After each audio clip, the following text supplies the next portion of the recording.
Alright, ladies and gentlemen, this is a Tudor Black Bay 41. If you want the exact number, it's 792301.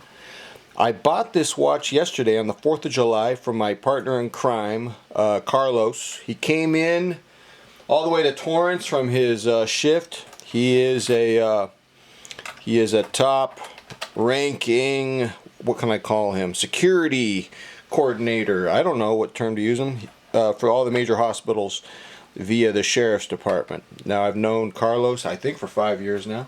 He came over to my house in Torrance about 5 years ago to buy a one-day-old Seiko MM300, and here I am buying a Tudor Black Bay that's about 1 month old or so, in mint condition.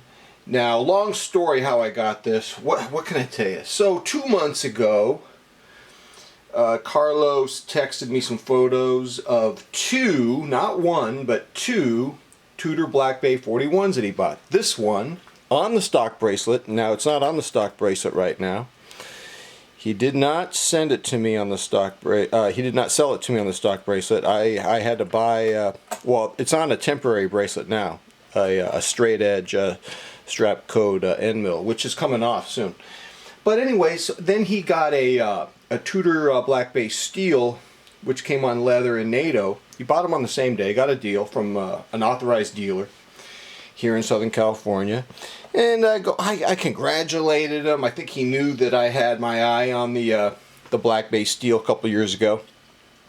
And I didn't think much of it. Then, so I met him in the watch community through this channel. I also met Lee. Now, Lee's in Santa Fe.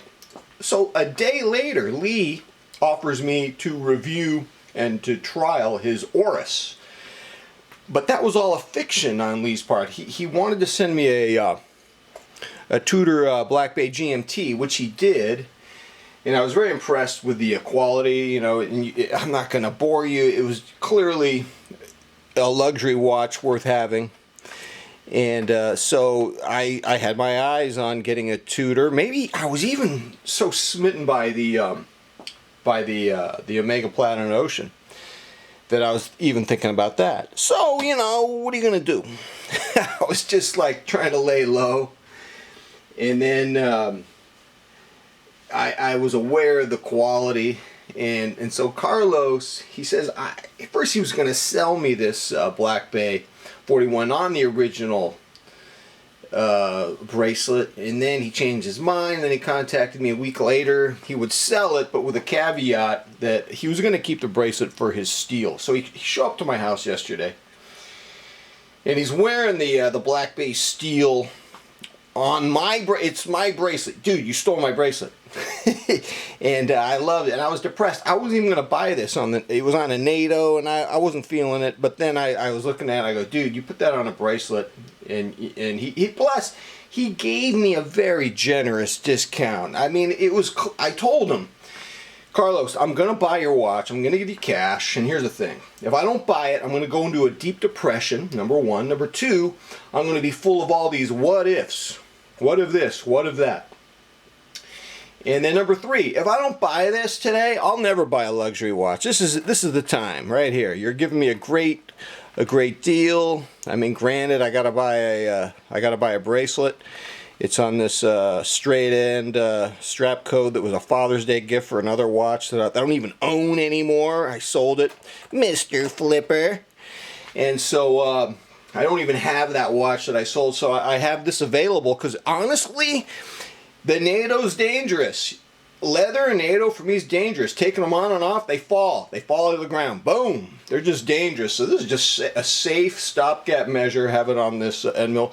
And I'm not going to lie to you. If I had to wear it on this Endmill, I would do it. But I'm not. But what I did was I ended up buying a strap code specifically designed for the Tudor.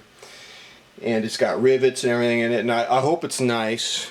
I've read some reviews and seen some reviews on YouTube, and it looks promising.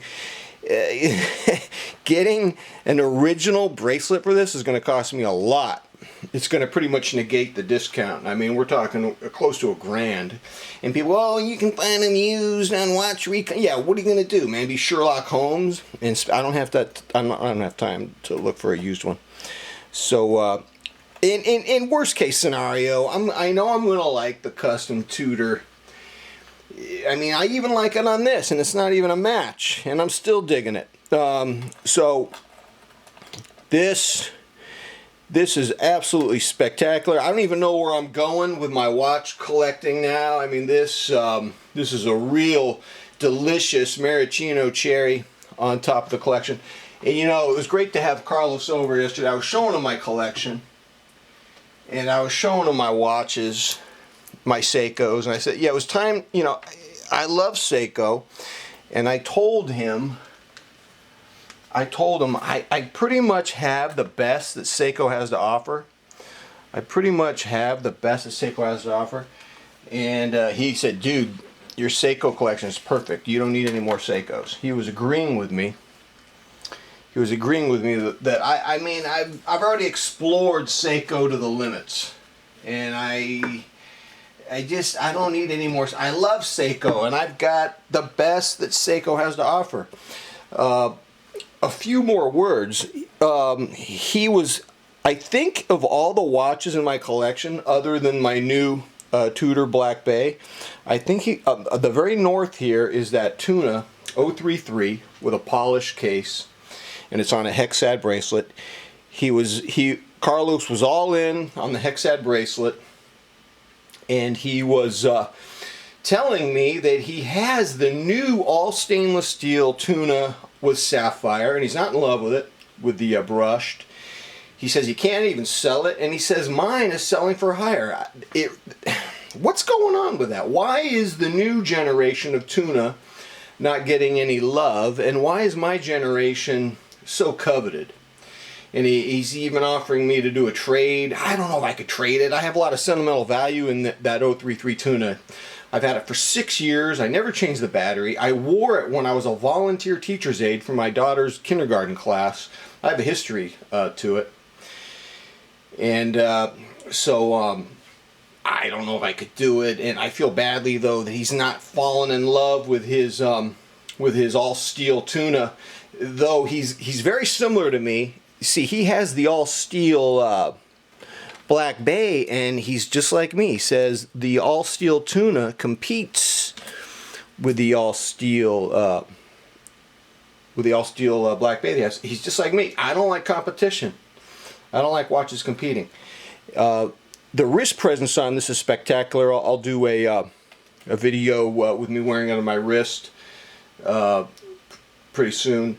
This whole chain of events was somewhat of a surprise.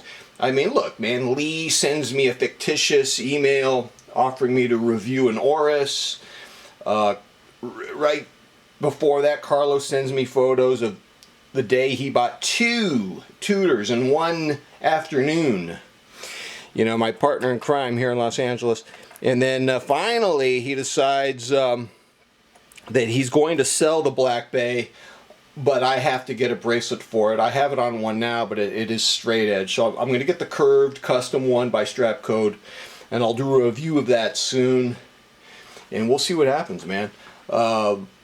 Weird point in the watch collecting. You know, what do you do when you have something that's really nice like this? Where do you go from here? I don't know.